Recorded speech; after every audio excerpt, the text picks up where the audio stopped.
Hello les amis, j'espère que vous allez bien. Je suis ravie de vous retrouver pour une nouvelle vidéo. Alors, je me nomme Habiba Ousmane et aujourd'hui, je vous propose une vidéo témoignage.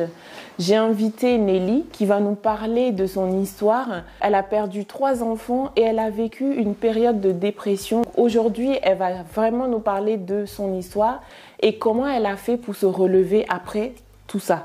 Bonjour Nelly. Bonjour Habiba. Comment vas-tu? Je vais bien et toi? Ça va.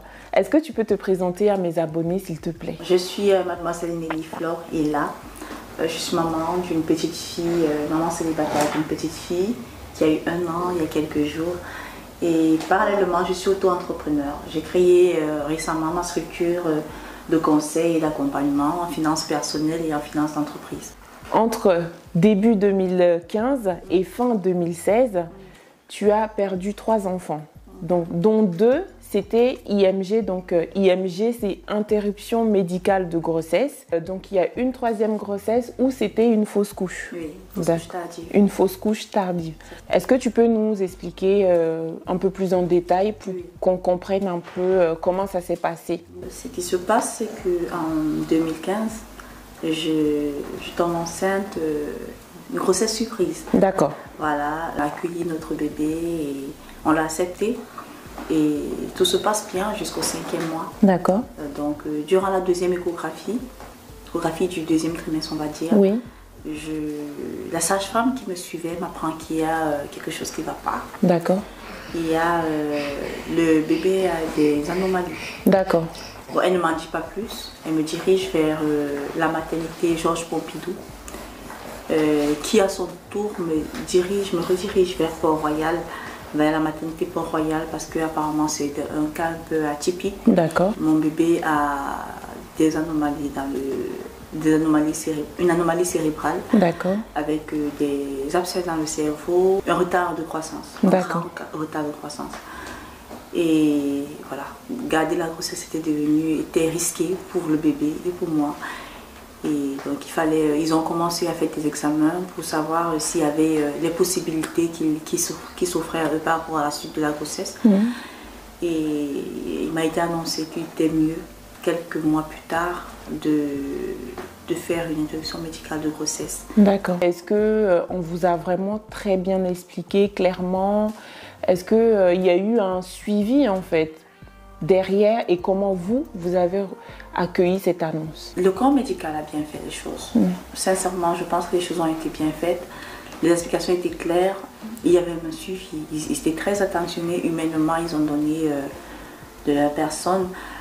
Maintenant, pour ma part, je pense que je ne réalisais pas ce que je vivais. Je ne réalisais pas ce que je vivais. Je suivais le rythme. On m'avait donné une nouvelle, on m'a donné une information. On m'a demandé de revenir souvent, faire des examens pendant 2 mois. On a fait de l'amniosynthèse. On a fait plusieurs examens, plusieurs examens sur 2 mois. Et donc, je pense que je réalise réellement le jour où je sors de la maternité. D'accord, après l'accouchement. Oui, après l'accouchement. Mais avant ça, je suivais le rythme. Et comment ça s'est passé l'accouchement? J'accouche par voie basse. Donc, on me prépare comme toute femme enceinte qui doit accoucher. On me fait une péridurale. Et donc, j'accouche. Voilà. C'était. D'accord. Donc, voilà, que j'ai accepté de voir, que j'ai demandé à voir. Oui. Je l'ai porté, je lui ai chanté une chanson et je lui ai fait une prière. D'accord. Et je l'ai laissé partir. D'accord. Donc ça c'est par rapport à la première grossesse. Le deuil après cette grossesse-là, il n'y a pas eu une très longue période de deuil parce que juste après cette période, juste après ma sortie de maternité, dès que j'ai eu rapidement mon retour de couche, et nous avons décidé, le papa de 16 enfants et moi, de faire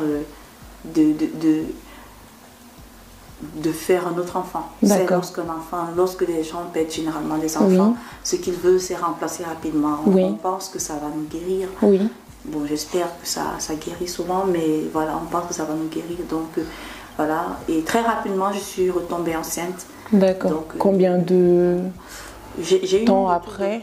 On va dire 1 mois après mon accouchement. D'accord. J'étais rapide. Et ma période féconde qui suivait, j'ai calculé, je suis tombée enceinte. D'accord. Et donc... cette fois-ci, c'était voulu? Cette fois-ci, c'était une grossesse voulue. D'accord. Tout se passe de nouveau bien.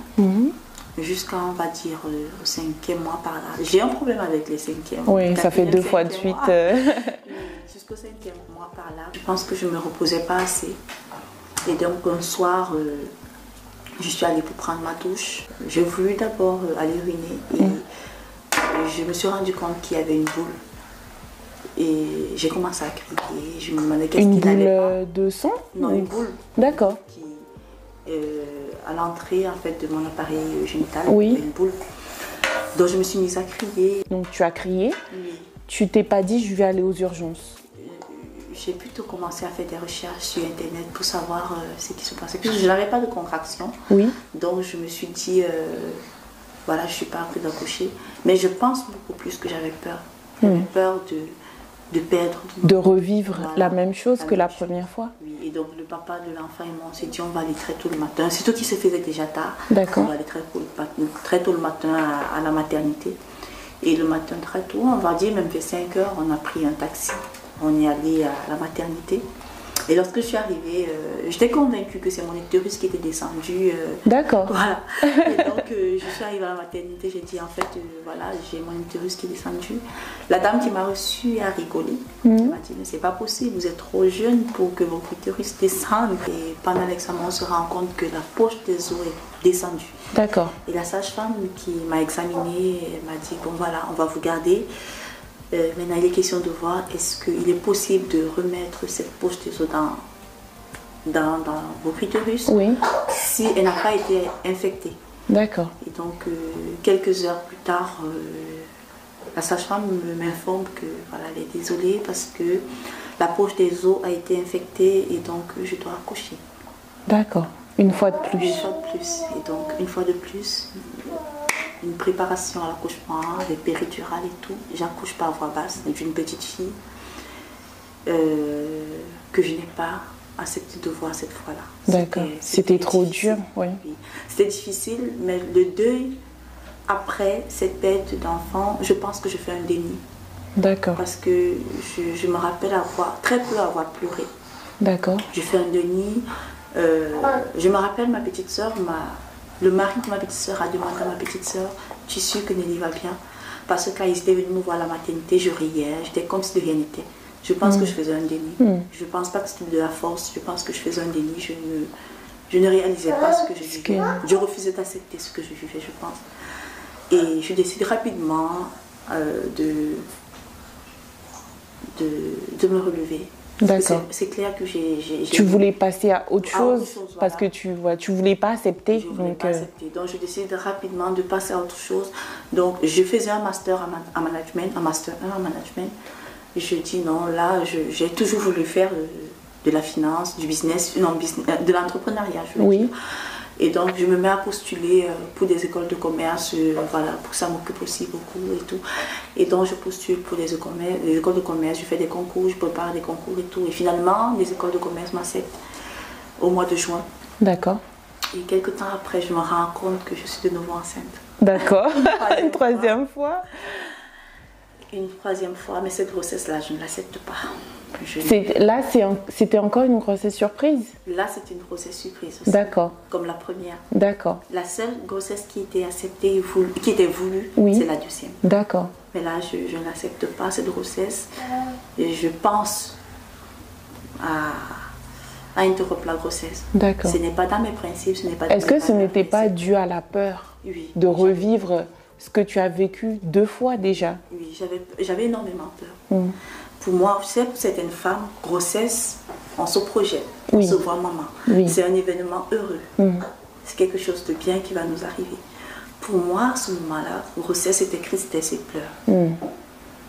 L'image de ma fille, la première grossesse, reste dans ma tête toute ma vie.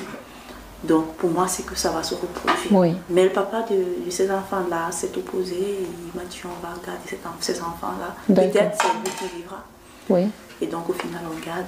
Et je pense même que je ne serais pas allée au bout, je n'aurais pas interrompu ma grossesse. Mais dans un premier temps, la première idée qui me vient, c'est la peur qui... Je ne peux pas garder, voilà, tu ne peux pas garder.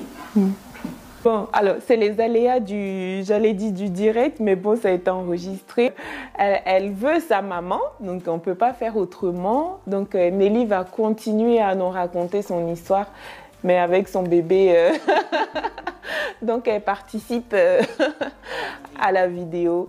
Alors, du coup, tu nous parlais de la 3e fois. Est-ce que tu t'es sentie entourée? Est-ce que tu t'es sentie soutenue? Donc là, tu parlais de sœurs, mais est-ce que tu t'es sentie non seulement soutenue, mais comprise par l'entourage? Quelle a été la réaction de ton entourage? Mon entourage proche ici en France, c'est ma sœur.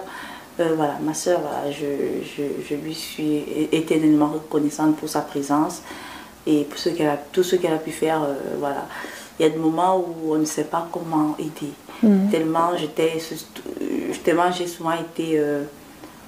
ces moments ne sont pas faciles à vivre, on va dire ça comme ça. Donc, j'étais entourée, ma soeur était là, j'étais présente. Ma maman est venue à la perte du premier, voilà, puisque ma maman vit au Cameroun. Ce qui était très difficile à vivre, c'était le regard accusateur, même comme c'était loin, parce que j'avais écho, j'avais des informations de ce que les gens disaient. Et ces gens, c'était essentiellement des personnes supposées être proches des oncles, des tantes, des cousines, voilà, qui vont médire, qui vont rire un peu de ce que vous vivez, que toi tu vis.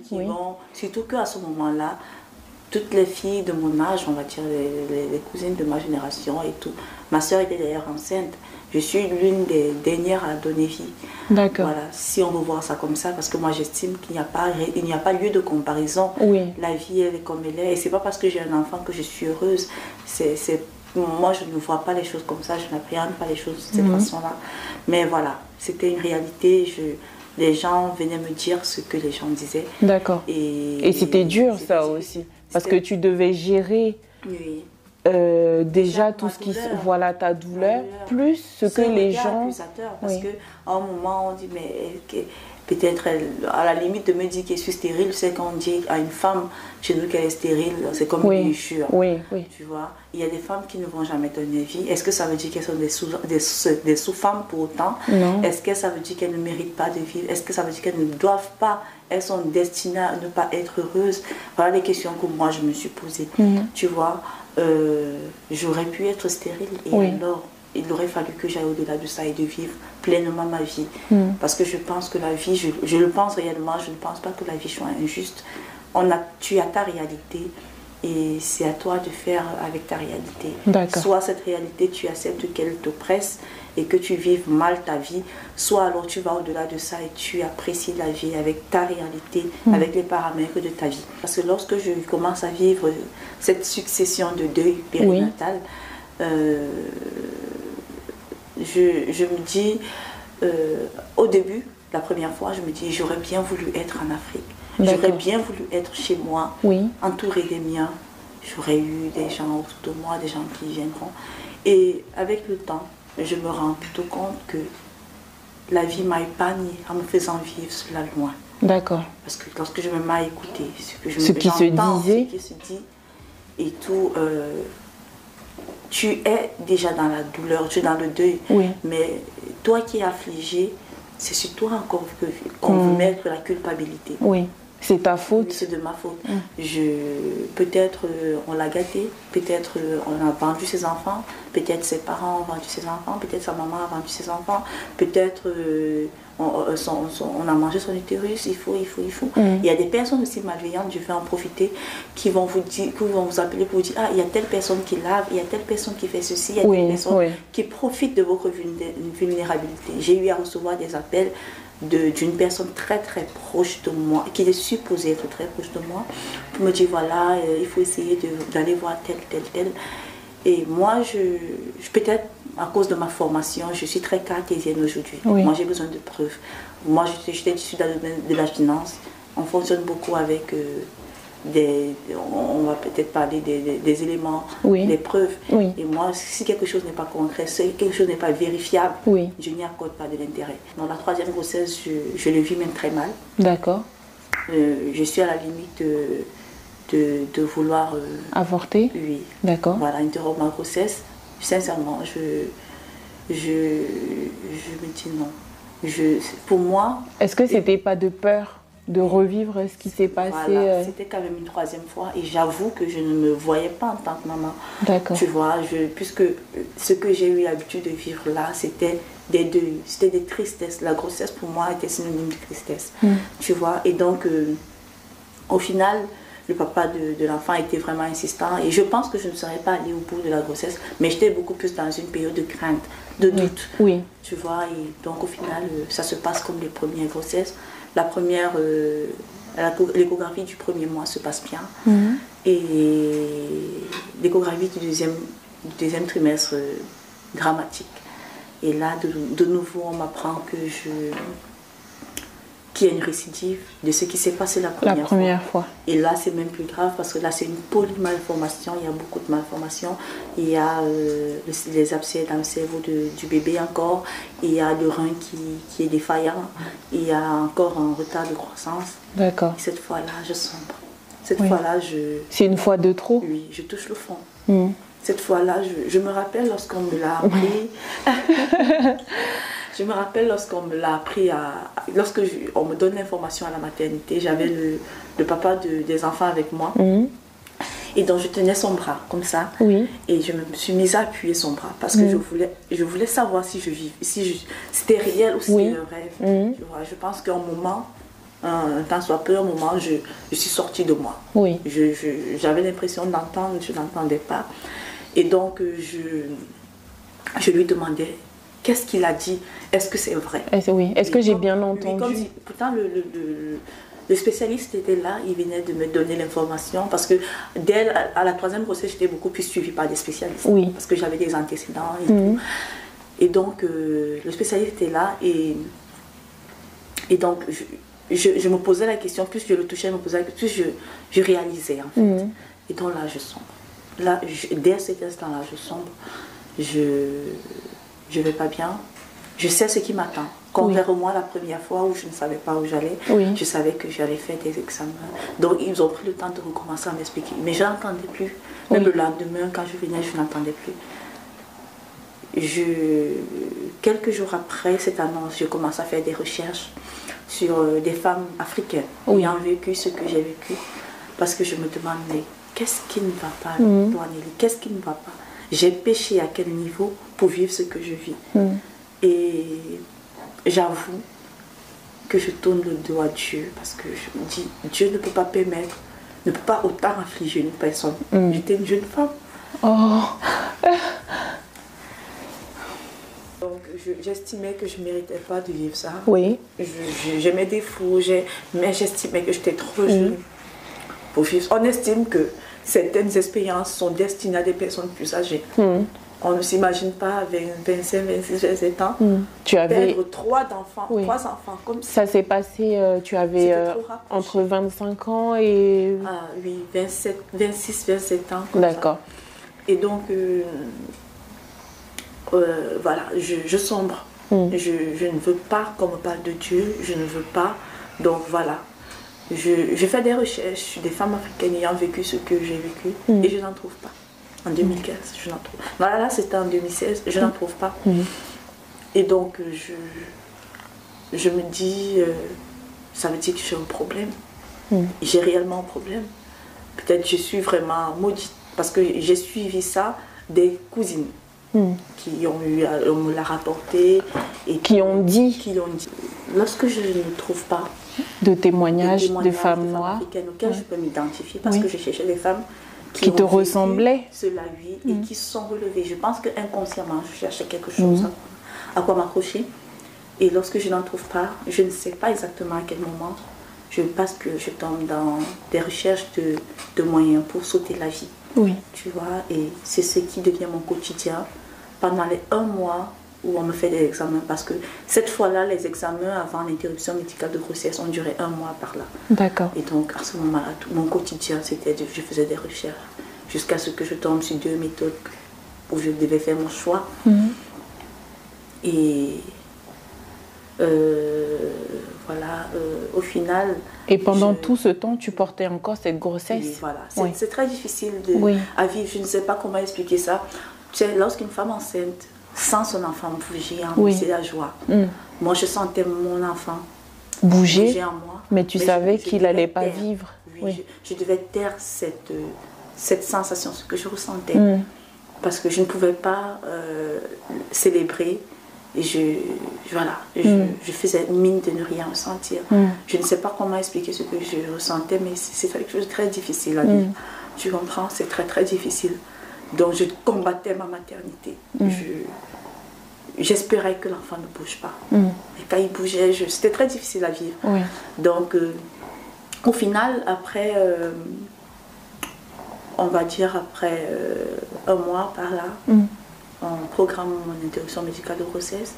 Mais quelques jours avant, j'ai une amie, lorsque je commence à avoir mes pensées suicidaires, j'en parle à 2 amies. Une a appelé ma soeur pour lui dire, ma soeur a essayé de m'aider de sa façon. Et une autre a contacté l'ancien principal du collège où j'ai fait mes études, un vice-principal. Moi, je ne savais pas que c'était lui. J'y suis allée, elle m'a demandé d'aller le rencontrer. Franchement, je n'avais pas envie d'y aller, surtout parce que c'était une personne de Dieu. Tu vois, et je ne voulais vraiment pas qu'on me parle de Dieu parce que je me disais non, Dieu ne peut pas permettre ça. Ce n'est pas, c'est pas juste, il y a quelque chose qui ne va pas. Et donc j'y suis allée parce qu'elle a vraiment insisté. Et j'étais déjà agréablement surprise de voir que c'était mon ancien vice-principal du collège. Et ce jour-là, nous n'avons pas parlé de Dieu. Nous n'avons même pas prié. Nous avons parlé réalité. Nous avons parlé par rapport à ce que je vivais. Et il m'a posé des questions essentielles. Est-ce que tu aurais voulu que tes enfants vivent? Est-ce que tu penses que c'est de ta faute si tes enfants n'ont pas? Voilà. Et il m'a dit il faut lâcher, il ne faut pas assumer ce dont tu n'es pas responsable. Ça m'a beaucoup aidé. Ça m'a beaucoup aidé. Ça m'a aidé à lâcher prise. Et lorsque je suis sortie de là, j'ai senti un poids en moins. Tu vois, j'ai senti un poids en moins. Et dès cet instant, je commence à aller mieux jusqu'à mon accouchement, où je sombre de nouveau. Et lorsque j'étais seule dans ma chambre de maternité, j'étais vraiment pas bien. J'ai comme 2 voix qui se dans la tête, oui. Alors Nelly, soit tu meurs, puisque là, si je sortais de là, j'allais me tuer, j'allais m'ôter la vie. Soit tu meurs, soit tu vis. Et lorsque je sors de là, de la maternité, je fais 2 jours de repos parce qu'on m'avait prescrit des jours de repos. Je fais 2 jours de repos et ces 2 jours, c'est l'enfer. Je passe toute ma journée à pleurer, toute la nuit à pleurer. Je ne dors pas. Et je dis, non Nelly, je veux vivre. Et donc j'ai un déclic, je décide d'écrire aux écoles de commerce, je décide d'écrire aux universités. Je relance l'école de commerce qui m'a accepté. Je précise que nous sommes là en fin octobre. Tu vois. Et j'essaie d'écrire. Bon, lorsque j'écris à cette école de commerce, la dame qui me répond, elle me rappelle que, écoutez, nous sommes en fin octobre, vous sortez d'où? La rentrée, c'était en début septembre et tout vous replace, voilà, on ne peut pas vous accepter. Mais le lendemain, j'ai décidé d'insister, j'appelle.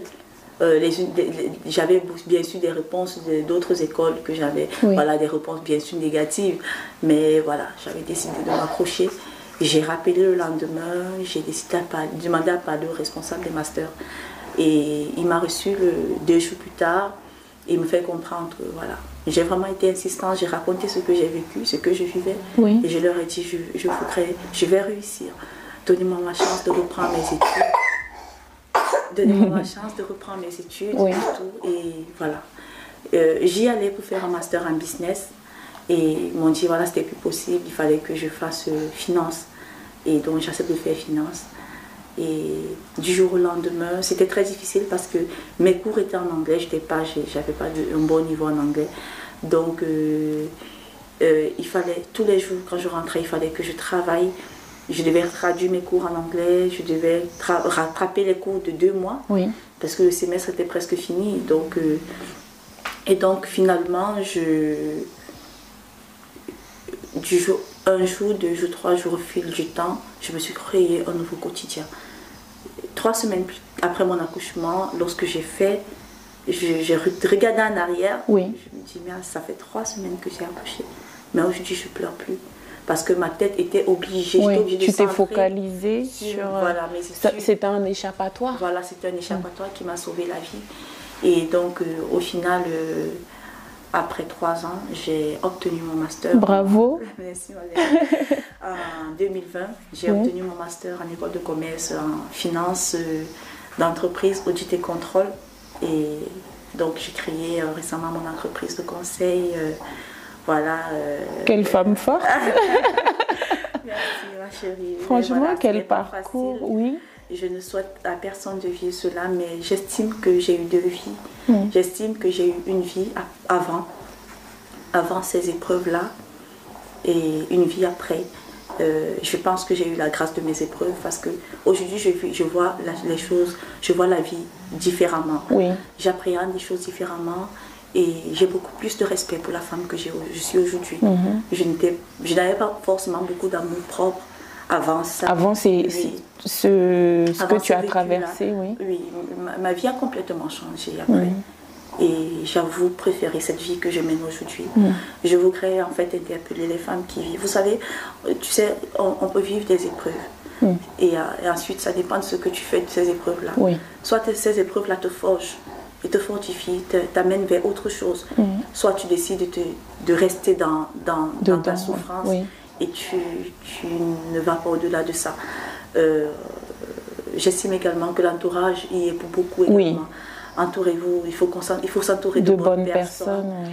Des personnes qui vont vraiment se soucier de vous tirer lorsque vous vers le haut. Voilà. Les personnes qui vont nous remonter vers le haut. J'ai eu la grâce d'avoir pas beaucoup, quelques rares personnes qui ont vraiment souhaité que j'aille mieux et qui m'ont aidé dans ce sens-là.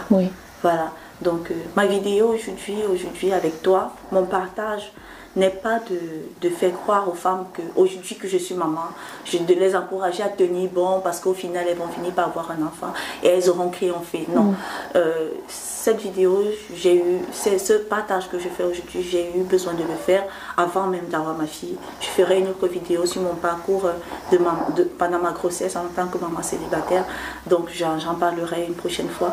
Mais là, c'est juste pour faire comprendre aux femmes que c'est juste pour interpeller les femmes et même l'être humain de manière générale de sortir de ces barrières, de ces critères de bonheur que la société nous a imposés. Tu vois, je me suis beaucoup posé des questions, surtout que j'étais célibataire, ça me laissait beaucoup de temps sur moi-même et avec moi-même.